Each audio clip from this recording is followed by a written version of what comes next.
Tar éis cúpla lá a chomh I gcathair trá nach trang, thug mé an train go chathair trá eile I lár Vítneam. Is anna bheith fad a thugann turasóirí cuairt ar an gcathair seo, go háirithe turasóirí idirnáisiúnta.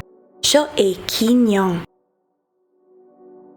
Bheasain Quy Nhon mar bhol fánaithe digitach ag teachta níos le go leor caféanna fashionanta, cultúr tradiisiúnta, altriacht spéisiúil agus bia den sco. Mar sin féin, faoi láthair, ní rastalíonn an chathair seo ar curabh de turasóirí.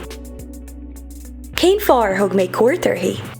Well, tá an tútha timpeall Quy Nhon anna ngnáthbhealach de Vítneam, agus is cosúil lomsa nach mór sa bhaile? Féach ar an gceann scríbe anna ngnáthbhealach seo lom.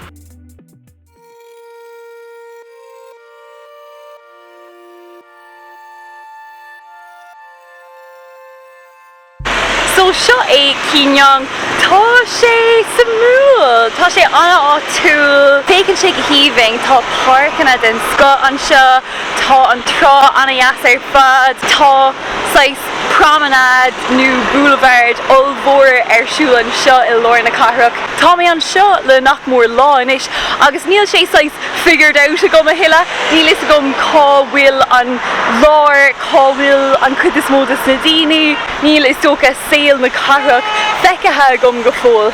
Comála sin, tá sé tírdheachar agus tá beagáinín frustrachas orm chomh, gofuil sé anna dheachar chun aon tros a chuir an áirithe, tuis gofuil gachród a Vítneamach ceart leor táimí de Vítneam, tá sin go bra. Níl ar an aine an seo béarla, níl anna cuid ólas ar lína, agus an príomhrud ná ní thimánam ruthair mótó néachar tá agla orm roimhe sin níl sé déanta go néachar riamh, agus ceapan gurbh sin an taonród chun dul amach as an gcathair. Bhíos chun gnáróthar a chur cíos, ach na rudaí atá tá siad le 50 kilometer ón áit seo. Ach le sin tá an locht orm féin chomh, mar ní rabhas agrathe go leor. Sin an taonród nuair tá tú ag taisteal an tamar fad, ní féidir leat gachród a chur an áirithe roimh ré. Is tócha an taide ceart a dhéanamh a gcónaí, so tá anasásta chun bheith an seo tá sé fíor sa múl, ach neadidir an meagnéin ann gachród a dhéanamh gur bhálum a dhéanamh, ach tá sin ceart go leor chomh, tá go bhfuil Vítneam olmhór sin, go méid an deise gom rudí mar sin a dhéanamh in áit eile Vítneam.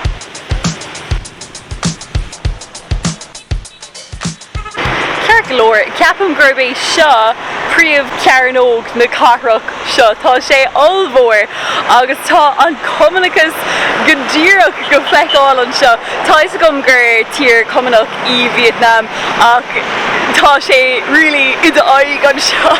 Is dócha chuann sé na tíortha I lár áise I gcuoine orm, ní rabhas ann ach sin an meon atá gom an seo.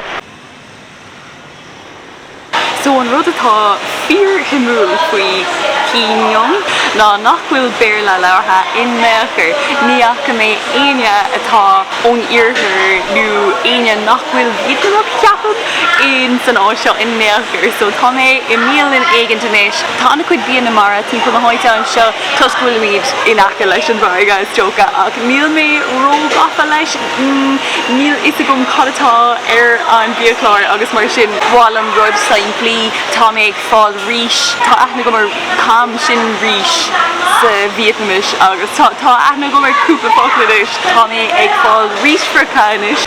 Well, fécinn sé go híomhing, so cíimiis tá rís fracá gom le an linn ar an taobh.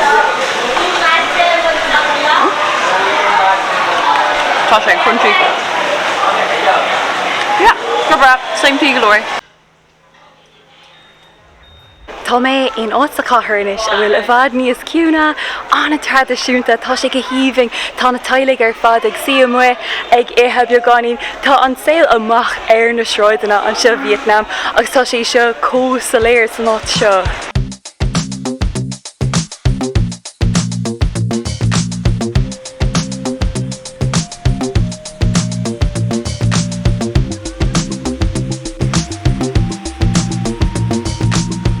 Tá mé ag an trán is ag ligint mescí. So Tá an sin an áit gur bhalamm dul ach is tóga nach bhfuil sé sa dhéanta an seo agus tá sin ceart go leor cuma tá an saoil go maith ar an trán seo is féidir lom dul ag snáb tá me gcónaí ag snáb nuair tá an deise gom so beag me ag snáb madan go híthe an seo.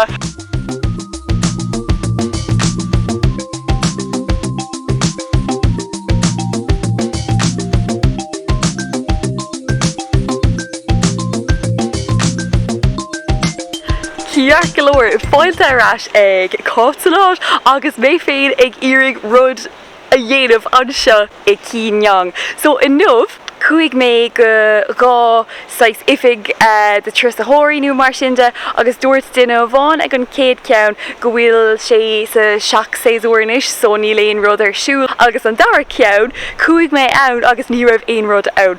So bhí sais cáilte i dhéag sin ní raibh is a gom cad a bhí ar siúil so fuair mé grab, scooter grab agus chuig mé an seo go áit darb ainm ó Geo ceapam tá sé like dahad is a cuaig nóméid ar an scooter go dtí an áit seo. Bhí drithid anna a bhí sé có goéifar nóir bhíos ag dul trasna ceapas go raibh chun tiitim as an rothair bhí sé scanrúil. Agus an sin, conig mé anna cuid ganamh, canuc ganamh an seo agus ní raibh aine timpeall na háite. Go mo tamánaí bocht, thuis go raibh sé có as an slí agus thosaigh sé ag stela báistí an san cuma tá teampall an seo, teampall budíoch eile agus an sin taobh hirdom tá na hailte áling ar an taobh eile agus deirtar go bhhécann sé go súil le Éire tá sé anna íon. So féic mí denis cad é an scéal an seo. Neidir conas is féidir am dul thnas go dtí an chathair níos déine ach sin 5 cát a tócaí.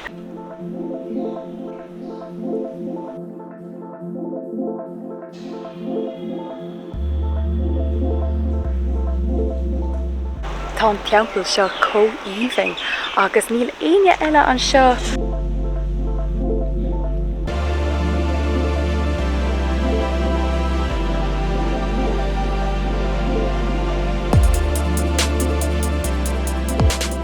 Tá mé díorcanacha leis an deileh mór seo tá mé suas cúpla céim agus tá roiircanna den sco a going den bharga an sin agus tá sé fiáin agus tá trá anna dheas ann chomh.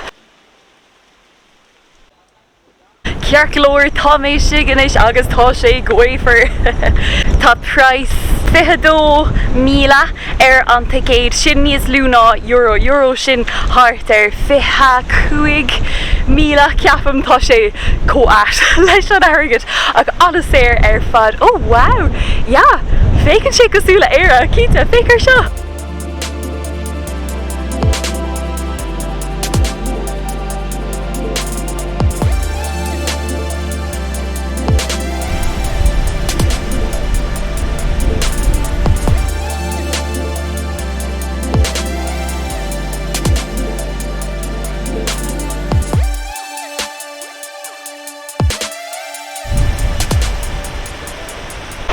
Tá seo anna cosúil leis na Giant's Causeway. Goéifar ach níos teo cínta. An tain rud an seo nach bhfuil éirigh an cactus. Tá anna cuid cactus an seo agus féidir an teas cóma.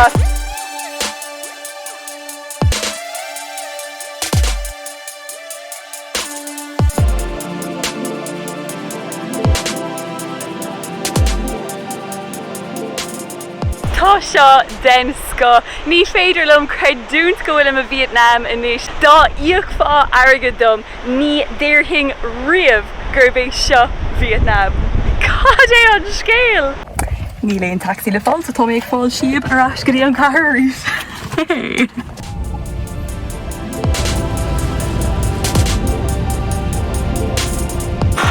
Well tá mé sa bháilta thnáis sa chathair arís an seo i Quy Nhon agus tá sé anna lia tróna tá séasúr an báis seo ling foréir. Bhí mé ag fanacht amach an báis an san i gafa éigean bhí sé go hálaigh ach ní bheith an deise go mór an eile dhéanamh leis an nádúir nómh tuiscúil sé ag churbáistí agus mar sinnde ach tá mé chun ar an trá ar éos ar eis go dtí móstáin tá sé anna trom is ar ís caithg mé amacht.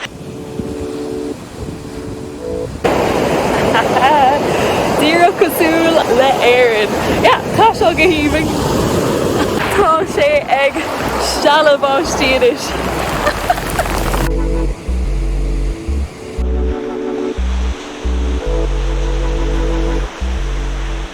An neachigh mé seach ag snáb sa báiste cínte cuaigh mé agus bhí sé farfa.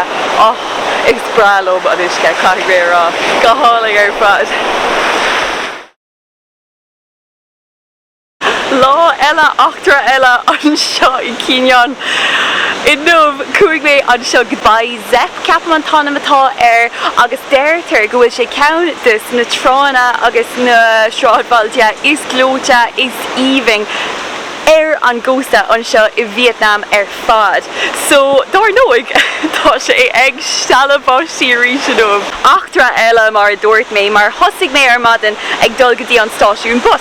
Mar léigh mé ar lína go bhfuil bus áitiúil go dtí an áit seo. Cuaigh mé ann ní raibh aon rud ar siúl ann. Feictear go bhfuil sé dúnta agus an sin bhí ban bháin ann agus chuir mé seach a Google Translate an bhfuil bus ann go dtí by zep agus mar sinnde agus dúirt si níl tóg taxi, níl aon bus, níl aon rud, so you know sin an rud. Tóg mé grab scooter arís agus dar nóig cuaigh nóméid taréis thosaíam mar thosaigh an bháisteach trom mar sin agus tháinig mé an seo níl aon rud oscailta, tá sé beag, tá sé ag stela, tá abhainn ar na sráidna, tuiscúil sé cópla sin ach fécinn sé anna eas anna íon.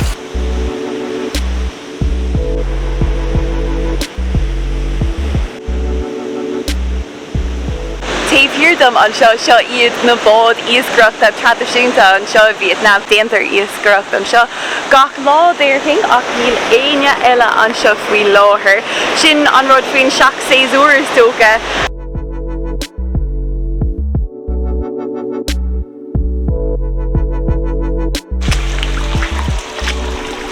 Tá mé fluchbáide tá na cosanna imethe na bróga imethe.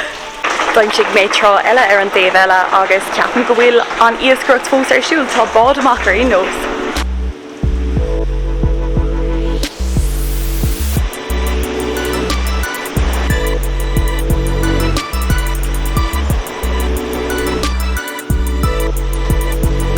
Tá sé seo cósamúil áitiúil go maith.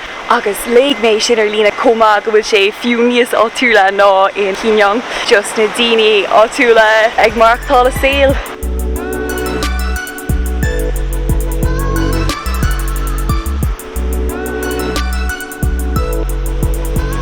Is féidir leis Quy Nhon a eáil de cúla chomh tá sé ceobrach tá sé ann, so níl míad I bhfad ón sibhialtacht ón gahar nuain rud mar sin ach fós dain eile atá going an seo.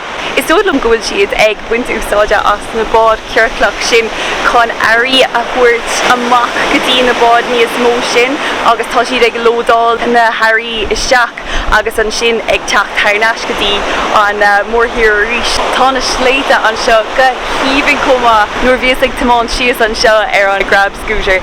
Bhí fánar greengraf agus bhí seán a thuirtó ach bhí sé bhí ró agla ar ribh éon rud a thógáil amach as an fógad. An nádúir an seo timpeall Quy Nhon tá sé go híoming ar fad agus go luath beidh anna cuid níos mó daoine ag teacht an seo tá cinnte. Tá sé furfa gur daoine ag déanamh cían uibre agus mar sin de tá anna cuid cafés a chathair agus an sin leis na roicearna mar seo agus an saoil tradiisiúnta seo anna cóngaireach leis beidh sé anna catínta le turasóireachta a cúpla mbliain d'éirthing.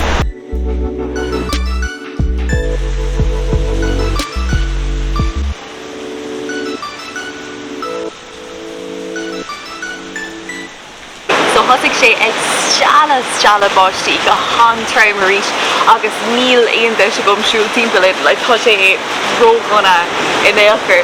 So bhíos ag leir bhraith bia agus tháinig mé ar aispig an céad trá an seo agus tá áit íbin an seo sais homestay / brúna hoige / óstáinatá ann nuair bhíon an aimseir go bras féidir leis airí snorclú agus mar sin de chuir ciad. So is áit íbin is bralum agus mar raibh níos mó ama gom nu domioch an I'm sure níos fear danhing an seo ceafam mar tá sé anna yes anna súbnach ar fad agus tá bíalan ann le foréir níl ann ach bia ó iarthar so fuair mé burgóir tin céadúir ach tá sé go bra mai níl aonróid eile timp na háise so sláinte bud ag bheith taú as seo is.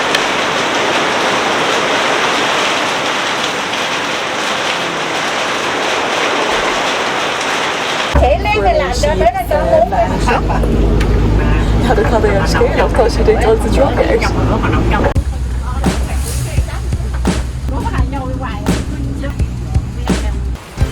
Bhí an báisteach cótraum agus mé thar náis i Quy Nhon nach raibh deise gom aon rud eile a dhéanamh an lá sin.